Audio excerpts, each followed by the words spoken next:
Greetings, people. Welcome to episode 13 of season 3 of the Lemons and Pineapples podcast with me, Emma O'Brien. Today, I'm going to talk to you about how to communicate more effectively. Now, if you've tried asking for what you want from the people around you and you've not got it, and especially if you've tried repeatedly to ask for what you want and you've not got it, my guess is we've got a bit of a user error happening. I see this often with my coaching clients, and they'll say, I've asked so and so 20 times and they haven't done it. And I'll say, how did you ask? And they'll tell me, and it will be kind of like smoke signals or asking in hieroglyphics. We can only get what we want when we directly communicate what it is that we want with other people. And I'm going to talk to you a little bit more in this episode about how to do that and about what that looks like. It's something many humans, myself included, find very difficult. This piece of learning to communicate more effectively has been a huge one for me. I used to be somebody who was completely ineffective at asking for what I wanted, and I've had to learn how to do it. So I'm going to impart some of that wisdom with you today. So a caveat, there's always a caveat, isn't there? Some people in life are completely inept at picking up on what you want, even if you ask them directly. And sometimes you need to use glitter and crayons with them, and sometimes that doesn't work. So we have to accept that sometimes there is a failure for people to receive correct information. We're not really talking about communicating with those kinds of people. Very irritating. Ineptitude is something I find very frustrating to deal with. So that's a conversation for another day. But what I want to come back to, and what really spurred this conversation on for me, was I jumped on this really fun ChatGPT trend of getting ChatGPT to create a 3D action figurine of me. I did it for one of my dogs, and it did it absolutely brilliantly. When I asked it to do it for me, not so much. ChatGPT can't spell champagne, even though I typed it in spelled correctly. It gave me bottles of champagne in my 3D thing that was spelled completely wrong. I had champagne, I had champag, something. It was just utterly ridiculous. But the most ridiculous thing that happened was ChatGPT created a half dog, half Emma creature and popped it into my starter kit packet. And I looked at this and I just thought, I'm not quite sure where this went completely wrong, but it was a really great reminder of how you've got to be super clear with instructions you give to other people as well as to AI software. And as I tweaked the instructions I gave it, it got slightly better with its results, but it didn't listen to make me thinner, and it spelled champagne right on the third attempt. You can go and have a look at my Instagram at Emma O'Brien Coach. I shared it on there as a reel, and I also did another little reel talking about the half dog, half Emma thing. I mean, it killed me. It was so funny. And I looked at it and just thought, I think I have not issued the correct set of instructions here. So thanks, ChatGPT, for inspiring me to create this podcast about clear communication. So here is what clear communication isn't. Dropping hints. Oh, my friend has gone on holiday to Mauritius. Mauritius looks like a really great place to go on holiday.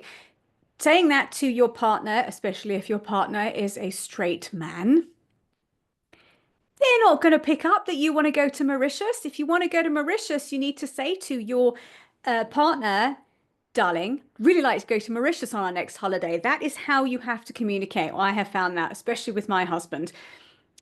Dropping hints doesn't work with men that often.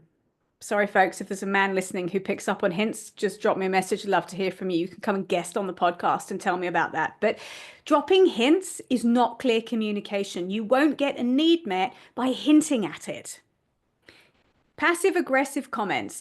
If there is something you don't want to do, simply decline to do it. Don't do it and then be all like, oh, sarcastic and clattering around and making a point of the fact that you have done it. Being passive aggressive it's a horrible way of communicating with other people.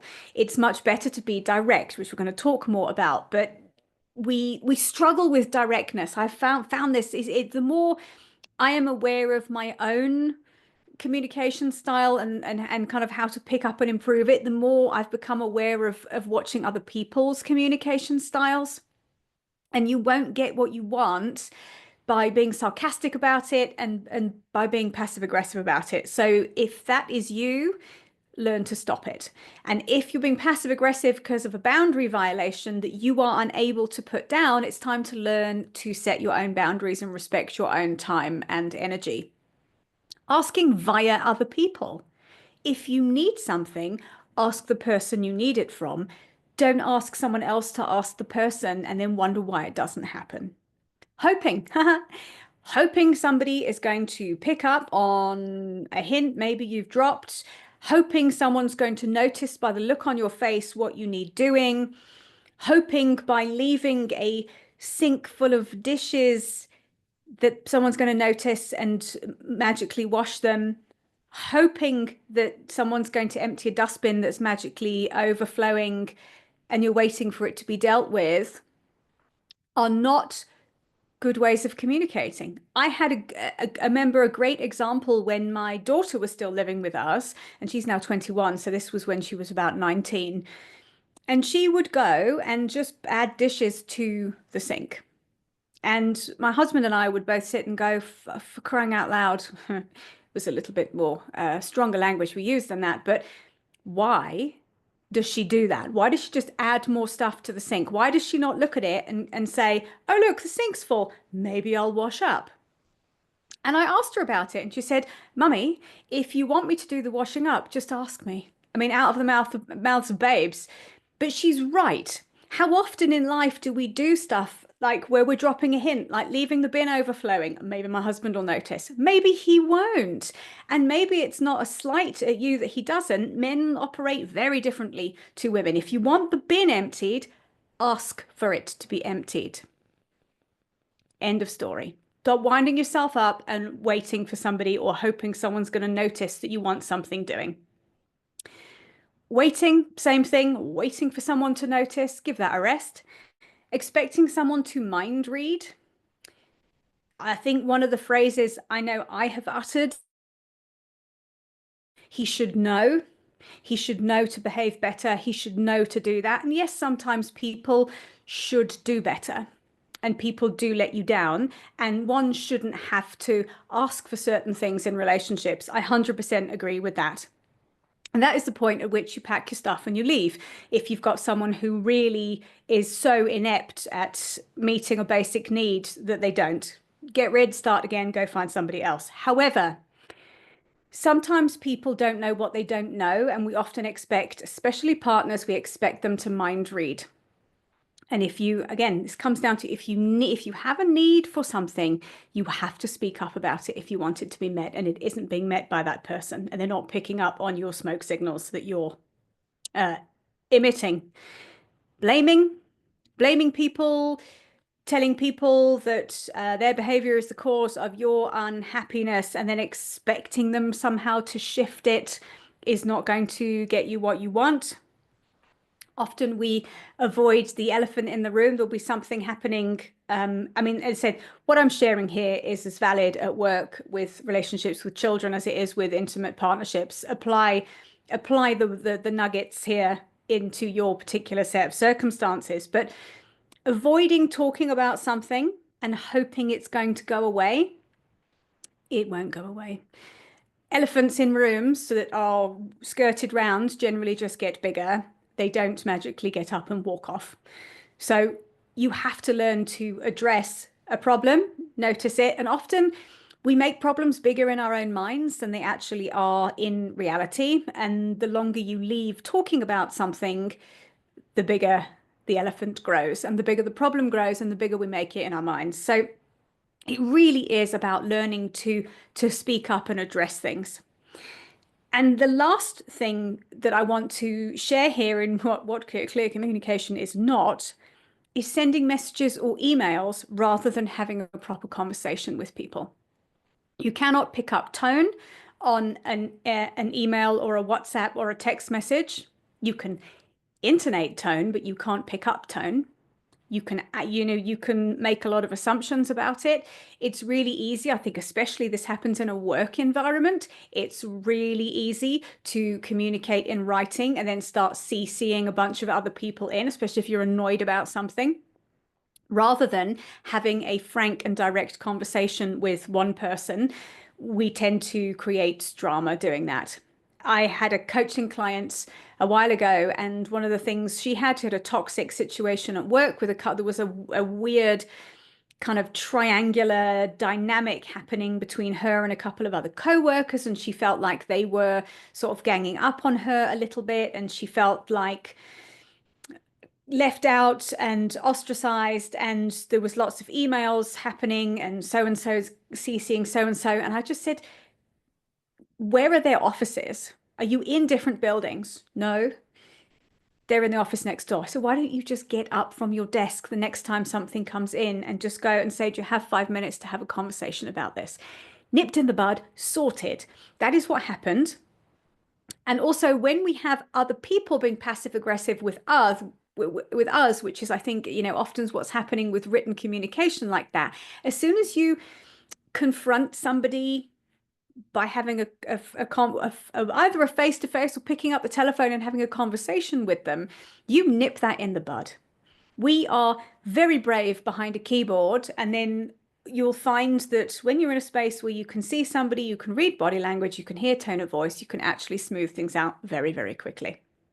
So unclear communication leads to unclear outcomes. It leads to confusion. It leads to misinterpretation. It leads to jumping to conclusions, and it creates a lot of unnecessary drama within personal relationships. It would be saved by some direct communication. So here are some ways that you can communicate more effectively with the people in your life and save yourself a lot of energy and drama. Ask for exactly what it is you want. Rather than, it would be really great if you would empty the bin once in a while. The way to do it more effectively is, darling, it's bin day on Tuesday. I would really appreciate it if you could please empty the bin on Monday night, pop it in the wheelie bin outside, and then on your way out to work tomorrow morning, could you pop the bin outside, please? Nobody's being rude. You're asking for exactly what you want. Then it avoids the passive aggressive, oh, it'd be really great if you emptied the bin once in a while. Who wants to help someone out when that is the way you're spoken to? Just saying. Tell the person who you need something from exactly when you want it doing. I need your help writing this email is super. So the person you've asked for that doesn't know when you need the help with the email. You might need it in the next 5 minutes, but if you don't say, I need your help now, this is really urgent, or I need your help with an email, please could you help me later, or I need your help with this, when do you have time? Leaving it open-ended, people get busy, people forget, and we create a load of meaning about, oh, so and so didn't help me when I asked them to help me with an email, but you didn't give them a deadline and ask them when, so they're not mind readers. So put a deadline on it. This is a big one, and I think this is a big part of the work I do with clients, is to be able to understand what you need so you can clearly explain that to somebody else.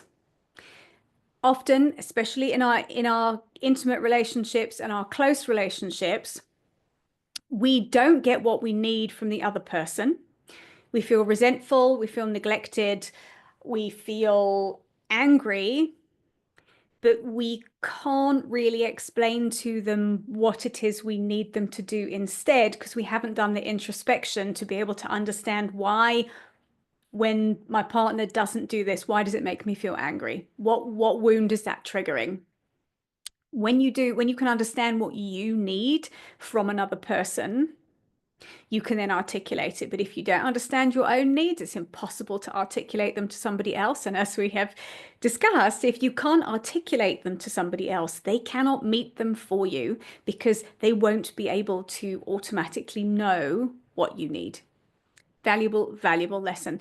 I can remember when I said to my first husband that I wanted a divorce because he had not stepped up and helped me with my daughter, who was very small. I had essentially felt completely and utterly emotionally neglected by him throughout the whole relationship. And I remember him saying to me, "But you never told me." And he's absolutely right. I sat in that marriage waiting for him to wake up and notice and suddenly step up and give me what I needed without asking him. And that was a very valuable lesson for me because I didn't tell him. Because I actually wasn't in touch with myself enough to be able to articulate that, I don't think. And I sat with, he should know, he should be doing it. And frankly, some things he should have done better at. But we were both very young and he should have known, but he didn't. So that has sat with me for, I mean, I've been divorced for nearly 20 years. That has sat with me. You never told me. No, you're right, I didn't. So I take responsibility for my part in that. Be concise when you are asking for what you want from somebody. So this means sitting with, what is it I need this person to do for me? What's the most effective way to ask them? And then just asking for it. We don't always need to do a big explanation, but just being able to be concise helps people. If you are giving too much information, it's difficult for people to take in. I'm just looking at my notes here. I've written, be concise unless it's the feeding instructions for your dogs when you're going away, in which case give as much detail as possible. Especially when one has 4 dogs and they're on medication. So unless it's feeding instructions for your dogs or your children, be concise. When you are articulating to somebody the way you're feeling about something, or there's been an interaction and you have felt slighted by the other person's behavior. Sometimes we want to go in with, when you do that, you make me feel. It's automatic response. Lots of people do it. You automatically put the other person on the back foot. So it means being able to regulate yourself a little bit to get calm enough to be able to think about what's actually happened here and what value has been violated, or what need has not been met. It's much better if you can deliver, when you do X, I feel hurt by you not buying me flowers on my birthday, for example, rather than you're a whatever because you don't buy me flowers. You're a failure. I feel like I'm not loved. I feel like you don't think about me. Then you give the other person the opportunity to go, oh, shit, didn't realize how important flowers were to you. Now I know. And I didn't realize that by buying you flowers, I'd meet your needs for feeling loved. This is where this direct communication is so powerful, because you end up unveiling a lot about yourself to another person that means they can step up and meet your needs better. And the last thing I'm going to add in here is speak directly to somebody. So if you can be in person with somebody when you're having what could be a challenging conversation, the ones that we all avoid, it is much better if you can be face to face with somebody. You can see their body language, which we're all able to read that to an extent.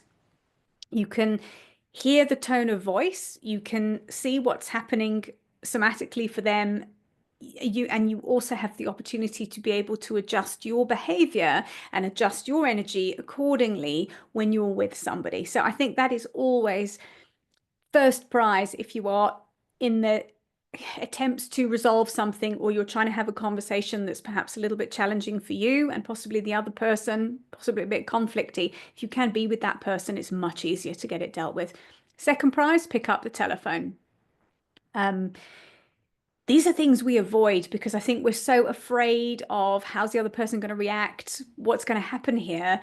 And actually, the irony is, if you can be brave enough to have that conversation, you will dissipate any conflict or any misunderstandings far, far more quickly than you can do by writing something out or, avoiding it. Avoidance is not a good strategy, folks. So clear communication really is I sound like ChatGPT, cornerstone. If I ask it to do something, it'll tell me about cornerstones. But clear communication is a real pivotal piece of good relationships. It is, how you'll get your needs met is by clearly asking for them. So test out the strategies, try it out this week and see how you get on, especially if I'm sure you'll have a situation somewhere in your life where you're thinking there's a conversation I'm avoiding. Give it a try. Try and have that conversation. Try and be calm and direct and see if you can get stuff resolved. Now, one of the things that we can have a problem with is boundary setting, which I touched on, which is why people are often passive aggressive because they don't set boundaries and they do things resentfully and then behave revoltingly as a result. So if boundary setting is a problem for you, and if you have a procrastination problem when it comes to communicating, procrastinating on difficult conversations, I invite you to get out of your barbed wire boat that's sending you up the creek without a paddle and check out my brand new Stop Procrastinating in 7 Days online course. The link is in the show notes. You can also find it at emmaobriencoach.com/stop-procrastinating. It's £27. It is a 7-module course, and I guarantee you, if you go through this course, it will change your life because it will help you change the habitual behaviors which are keeping you stuck. So you can find the link there. Thank you for joining me. I hope you've enjoyed this episode, and I will see you next time. Bye for now.